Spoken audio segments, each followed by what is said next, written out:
أعوذ بالله من الشيطان الرجيم بسم الله الرحمن الرحيم والعصر إن الإنسان لفي خسر إلا الذين آمنوا وعملوا الصالحات وتواصوا بالحق وتواصوا بالصبر الحمد لله আল্লাহ পাকের দরবারে লাখ কোটি শুকর মহান আল্লাহ তাআলা আমাকে আপনাকে আল্লাহর ঘরে বসার তৌফিক দান করেছেন। এলান হয়েছে ঈমান ইয়াকিনের কথা হবে, অনেক মানুষের কান পর্যন্ত এলানটা পৌঁছেছে, তাদের থেকে আল্লাহ পাক আমাকে আপনাকে যাচাই বাছাই করে ঈমান ইয়াকিনের কথা শোনার জন্য মজলিসে বসার তৌফিক দান করেছেন। এই জন্য বলি সকলে আলহামদুলিল্লাহ আলহামদুলিল্লাহ। নবীজি সাল্লাল্লাহু আলাইহি ওয়াসাল্লাম মক্কাতে হয়েছেন, কুরাইশ বংশে তিনি জন্মগ্রহণ করেছেন। তো নবীজি হায়াত পেয়েছেন 63 বছর। কত বছর? 63 বছর। এই 63 বছরের জিন্দেগিতে নবীজি 40 বছর তাদের সাথে চলাফেরা করেছেন, খাওয়া দাওয়া করেছেন।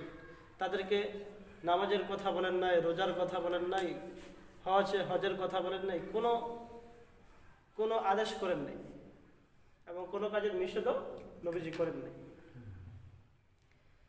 আল্লাহ পাক নবীদেরকে পাঠানোর উদ্দেশ্যই তো হক কথা বলা, খারাপ কাজ থেকে নিষেধ করা। কিন্তু আল্লাহ রাব্বুল আলামিন নবীজিকে 40 বছর পর্যন্ত কোনো কিছু বলারই আদেশ করেন নাই। কেন? এই জন্যে 40 বছর পর্যন্ত নবীজিকে আল্লাহ রাব্বুল আলামিন তাদের সাথে চলাফেরা করাইয়া, তাদের সমাজে বিবাহ শাদী করাইয়া, তাদের সাথে ঘুরা ফেরাইয়া 40 বছর পর্যন্ত নবী যে নবী হবে 40 বছর পরে নবুয়তের প্রমাণ করেছেন। তারা মূর্তি পূজা করেছে, নবী মূর্তি পূজা করেনি। তারা যত খারাপ কাজ করেছে নবীজি করেনি।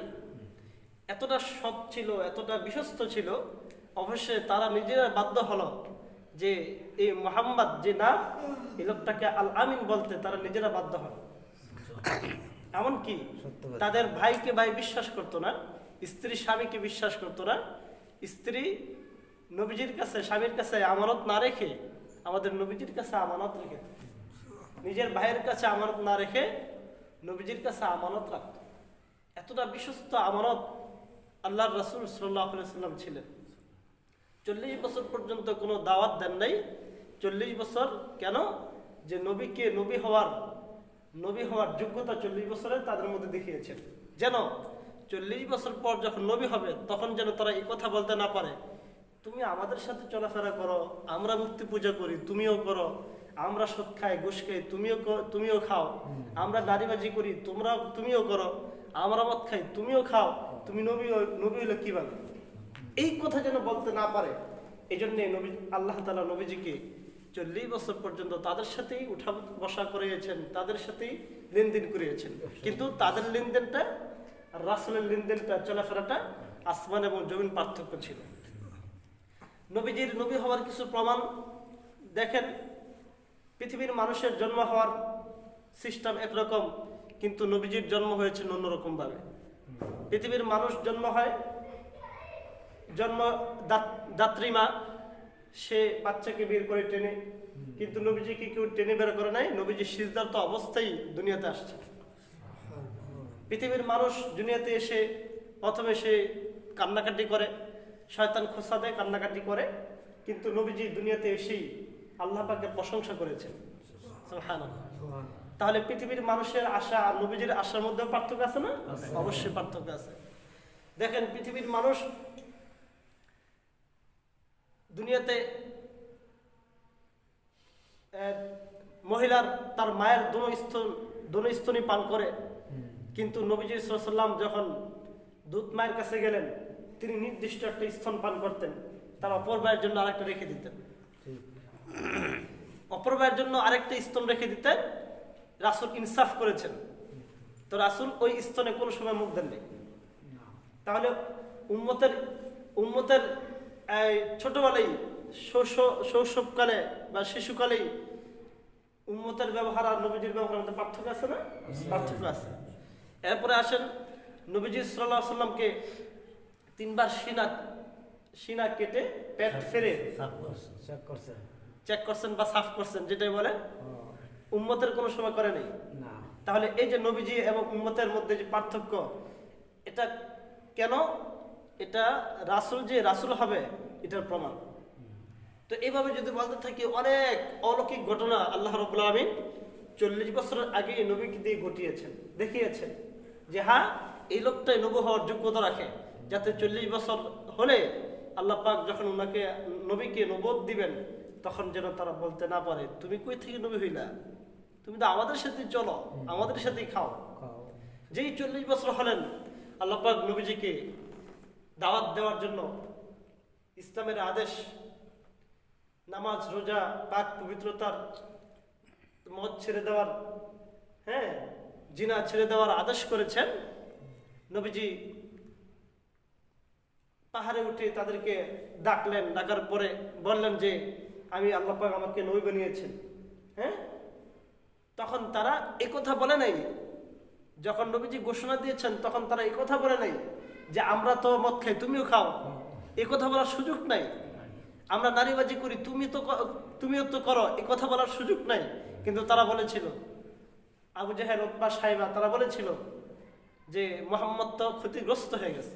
যখনই তাদেরকে এক আল্লাহর প্রতি আদেশ করেছেন তখন তারা কি উত্তর দিয়েছে যে মুহাম্মদ তো কি হয়ে গেছে, ক্ষতিগ্রস্ত হয়ে গেছে। মুহাম্মদ কি হয়েছে, ক্ষতিগ্রস্ত হয়েছে। এই কথা বলার পরে আল্লাহ রাব্বুল আলামিন আমার যে সূরাটা তিলাওয়াত করেছে সূরাতুল আসর, এই আসরটা নাযিল করেছেন।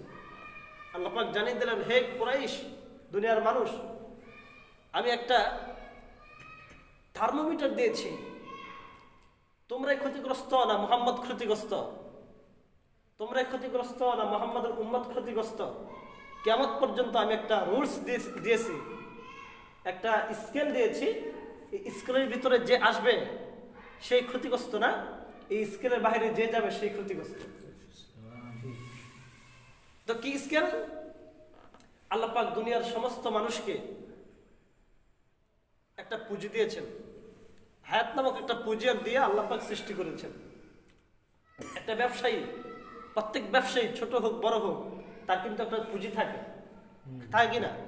পুঁজি ছাড়া কিন্তু ব্যবসা হয় না। পুঁজি নিয়ে ব্যবসা করে। তো প্রত্যেক ব্যবসায়ী, কে ক্ষতিগ্রস্ত ব্যবসায়ী আর কে লাভবান ব্যবসায়ী? যার পুঁজি কম, লাভ হয়েছে বেশি, আমরা তাকে বলি তুই লাভ করছো, ভালো ব্যবসায়ী। আর অনেক পুঁজি কিন্তু লাভ নাই, আমরা বলি কি তুই ক্ষতিগ্রস্ত, কিসের ব্যবসা করলি, ব্যবসা করো কিছু করতে পারলি না। তো আল্লাহ রাব্বুল আলামিন ঠিক সারা পৃথিবীর মানুষকে একটা পুঁজি দিয়ে দুনিয়াতে পাঠিয়েছেন। সেই পুঁজিটা হলো মানুষের জীবন। মানুষের কি জীবন? এই জীবন দিয়ে যদি কোনো ব্যক্তি এই অল্প জীবনটা অল্প বেশি না অল্প, আমাদের দৃষ্টিতে 60-70 বছর জিন্দেগি, কিন্তু মৌত দিয়ে খেয়াল করলে কখন মরে যায় কেউ জানি না। তাহলে জীবনটা খুবই অল্প, হায়াতের জিন্দেগিটা অল্প। এই অল্প পুঁজি দিয়ে কোনো ব্যক্তি যদি চিরস্থায়ী জান্নাত কিনে ফেলে তাহলে সে ক্ষতিগ্রস্ত হলো, লাভবান হলো।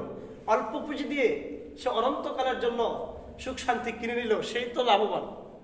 আর আল্লাহ পাক অল্প এই পুঁজি দিয়েছেন, এই পুঁজিও শেষ হলো, তার ঈমান আমলও ঠিক হইল না, আখিরাতেও সে জান্নাত কিনতে পারলো না, তাহলে সে দুটোই হারাইল। সে ক্ষতিগ্রস্তের উপরে ক্ষতিগ্রস্ত, না দুনিয়াতে পাইল না আখিরাতে পাইল।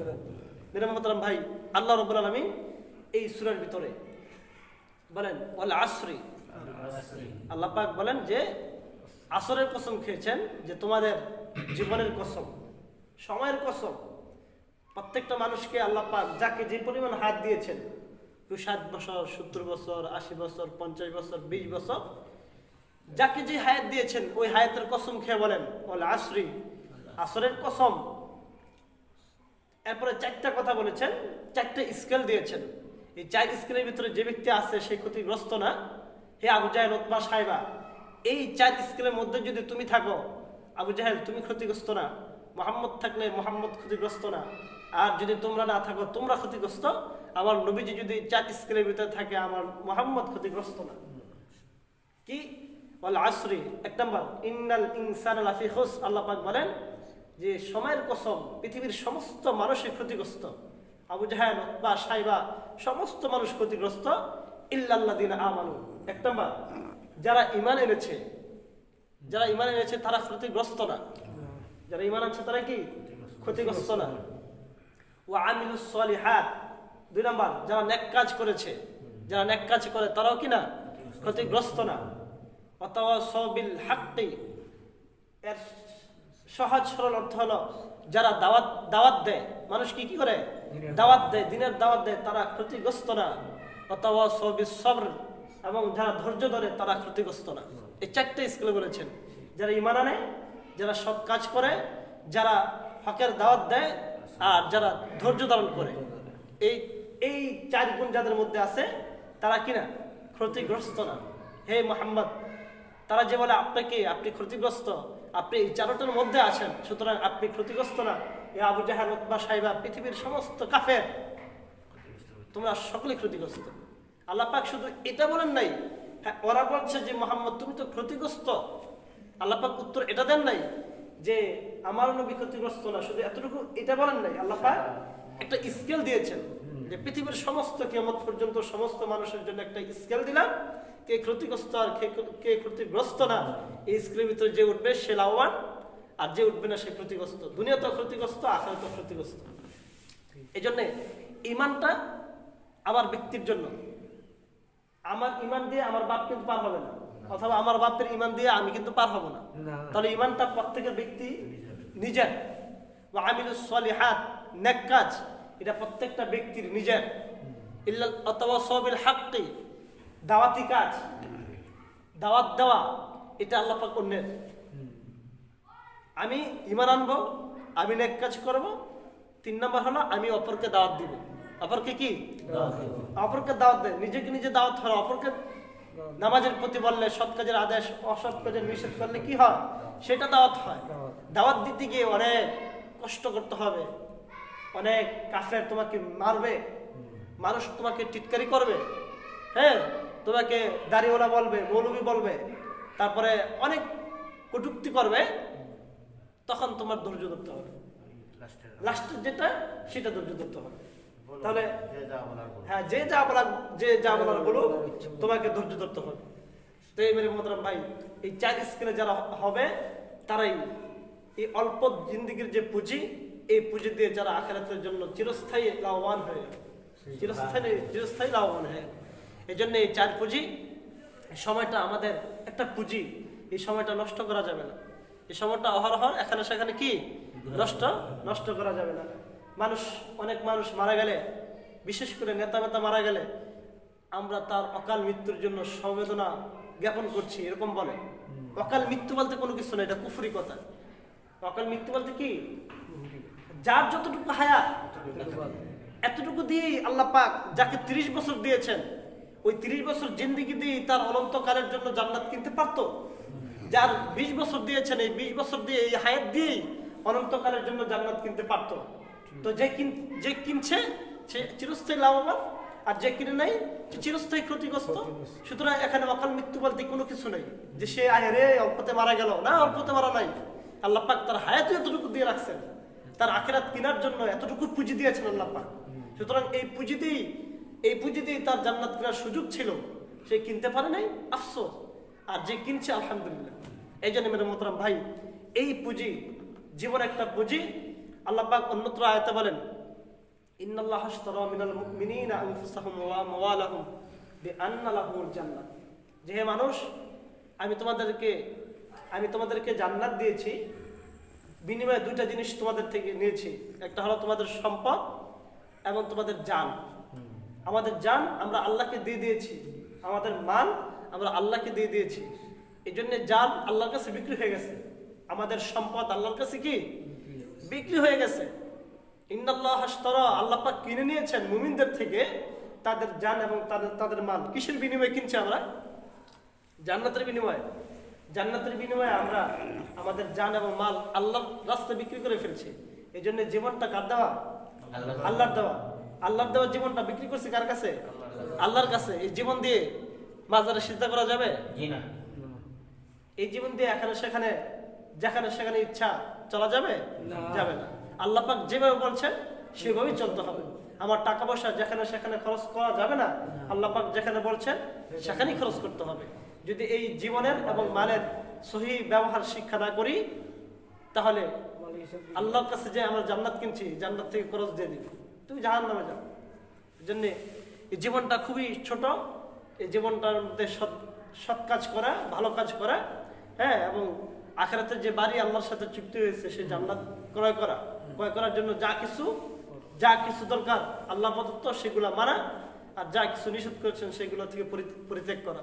মা আতাকুমুর রাসূলু ফাখুযুহু, আল্লাহ পাক বলেন নবীজি তোমাদের জন্য যা আনছেন সেগুলো ধরো, ওমা নাহাকুম আনহু ফান্তাহুহু, এবং যেখান থেকে নিষেধ করেছেন সেগুলো ছাড়াও। তাহলেই আমার সাথে যে চুক্তিতে আবদ্ধ হয়েছিল জান্নাত, আমি তোমাদেরকে জান্নাত দিই। এই জন্য মেরে মোহতরম ভাই, এই সময়টা মূল্যায়ন করা, আল্লাহ পাক আমাদের সকলকে সময়ের মূল্যায়ন করার তৌফিক দান করেন। এবং যে 4 স্কিল বললাম, ঈমান আনা, আমল করা, অন্যকে দাওয়াত দেওয়া এবং বিপদ আসলে ধৈর্য ধারণ করা, এই 4 স্কিলের উপরে অটল থাকার তৌফিক দান করেন সবাই আমিন। সুতরাং এই আয়াত থেকে বোঝা গেল, আলোচনা থেকে, আমাদের নবীজি কিনা ক্ষতিগ্রস্ত ছিলেন না, নবীজির উম্মতরা ক্ষতিগ্রস্ত না, আমরা ক্ষতিগ্রস্ত না। কিন্তু যারা ঈমান নাই, ঈমান আছে কিন্তু আমল নাই, আমলের চলে নাই, তারা ক্ষতিগ্রস্ত। যারা দাওয়াত দেয় না, নিজের বিবিকে, নিজের সন্তানকে নামাজের কথা বলে না, তারা ক্ষতিগ্রস্ত। আর নামাজ পড়ে না কারা? যাদের ধৈর্য নাই তারা। রোজা রাখে না কারা? যাদের ধৈর্য নাই তারা। ধৈর্য নাই বলেই তো মসজিদে আসতে পারে না। তো আল্লাহ পাক আমাদের সকলকে এই 4 স্কিলের উপরে অটল থাকার তৌফিক